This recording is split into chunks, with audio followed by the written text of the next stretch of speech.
రాష్ట్రానికి వస్తున్న రాబడి గత ప్రభుత్వం చేసిన అప్పులు కట్టడానికే సరిపోతుందని ఐటీ పరిశ్రమల శాఖ మంత్రి శ్రీధర్ బాబు ఆరోపించారు.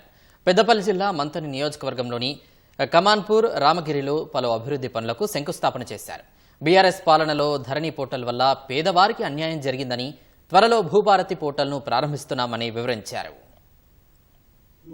ప్రజాపాలన కార్యక్రమ భాగంలో మన నియోజకవర్గానికి సంబంధించిన ప్రధానమైన పనులు ఏవైతే తెలంగాణ రాష్ట్రం ఏర్పడ్డ తర్వాత చాలా సంవత్సరాల తర్వాత ప్రజలకు ఉపయోగపడే ప్రభుత్వ కార్యాలయాలు ఎక్కడైతే లేవో వాటి నిర్మాణ కార్యక్రమంతో పాటు దానికి తోడు ప్రధానంగా మనం తీసుకుంటా ఉన్న రెండు ప్రధానమైన కార్యక్రమాలు ఈ నియోజకవర్గంలో కానీ రాష్ట్ర వ్యాప్తంగా కానీ విద్య, వైద్యం రెండు ప్రధానమైన అంశాలతో పోతా ఉన్నాం.